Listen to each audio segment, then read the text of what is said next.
Hi, அனைவருக்கும் வணக்கம். நம்ம உடம்புல ஏதாவது கட்டி இருக்குன்னா டாக்டர்கிட்ட போகும்போது அது சாதாரண கட்டியா இல்லை கேன்சர் கட்டியான்னு செக் பண்ணுறதுக்காக சதை டெஸ்ட் பண்ணணும்னு சொல்லுவாங்க. ஸோ இந்த சதை டெஸ்ட்டில் வந்து 2 டைப் இருக்குது. அதாவது ஒன்று வந்து எஃப்என்ஏசி, இன்னொன்று வந்து கோர் நீடில் பயாப்சி.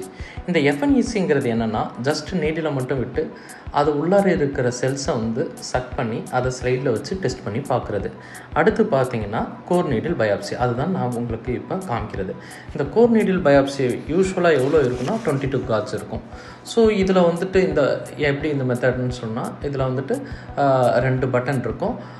ஒன்று வந்து அவுட்டர் கேனலாக இருக்கும், இன்னொன்று இன்னர் வந்து நீடில் இருக்கும். ஸோ இந்த நீடிலை வச்சு பிஎஸ் பண்ணி நம்ம எந்த கட்டிலேருந்து சதை எடுக்கணுமோ அது உள்ளார போயிட்டு அதை வந்து நம்ம பட்டன் அவுட்டர் கேனலாக ரிலீஸ் பண்ணும்போது அந்த அவுட்டர் கேனலாக வந்து டிஷ்யூவை கட் பண்ணிவிட்டு போயிட்டு இன்னரில் இருக்கிற நீடிலில் வந்து டிஷ்யூவை வச்சிரும். அப்புறம் அந்த நம்ம டிஷ்யூவை வெளியில் எடுத்து நம்ம வந்து அதை வந்து நம்ம ஹிஸ்டோபெத்தாலஜி டெஸ்ட்டுன்னு ஸ்லைடில் வச்சு நம்ம பார்ப்போம்.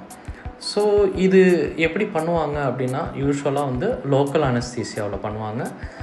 அப்புறம் இதை வந்து அல்ட்ராசவுண்டை யூஸ் பண்ணி அந்த கட்டி எங்கே இருக்குதுன்னு பார்த்து ப்ரீசிஷாக எந்த இடத்துல லொக்கேஷனில் இருக்குதுன்னு பார்த்துட்டு இந்த டெஸ்ட்டு பண்ணலாம்.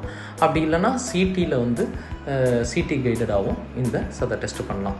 யூஸ்வலாக எந்த மாதிரி இடத்துலேருந்து இந்த சதை டெஸ்ட் எடுப்போம்னா, மார்பக புற்றுநோய் அதுதான் நம்ம அதிகமாக பண்ணுறது. ஏன்னா அதுதான் அந்த கேன்சர் வந்து ரொம்ப காமனாக இருக்குது. அது இல்லாமல் லிவர், ப்ராஸ்டேட், அப்புறம் இன்னும் சில நிணநீர்கள் கட்டி, இதர கட்டிகள்லேருந்து எடுக்கலாம். நான் இப்போ சாம்பிளுக்காக இந்த கிட்னிலேருந்து எப்படி பயாப்சி எடுக்கிறது அப்படின்னு சொல்லி காமிக்கிறேன். ஸோ இந்த ஸ்பெசிமனில் நான் அந்த true cut biopsy needle insert பண்ணுறேன். இப்போது நான் அவுட்டர் கேனலை ரிலீஸ் பண்ணிட்டேன், வெளியில் எடுத்துட்டேன். இப்போது இந்த அவுட்டர் கேனலை கட் பண்ணிவிட்டு போய் உள்ளார அந்த டிஷ்யூவை வச்சுருக்கோம். இப்போது அந்த டிஷ்யூவை நான் உங்களுக்கு காமிக்கிறேன். ரொம்ப மைனூட்டாக இருக்கும், அதனால் அவங்களுக்கு தெரியாது. ஸோ இப்போ நான் நீடில் வச்சு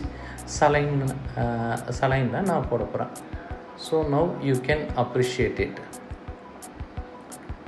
ஸோ இந்த திரும்ப இதை நான் வந்து வேறு ஒரு சொல்யூஷனில் போட்டு அதை வந்து நான் பெத்தாலஜி டெஸ்ட்டுக்கு அனுப்புவேன். பெத்தாலஜிஸ்ட்டு அதை திரும்ப எடுத்து மைக்ரோஸ்கோப்பில் வச்சு அவங்க அதை வந்து என்ன வகையான கட்டி, சாதாரண கட்டியா இல்லை கேன்சர் கட்டியான்னு சொல்லி ரிப்போர்ட் கொடுப்பாங்க.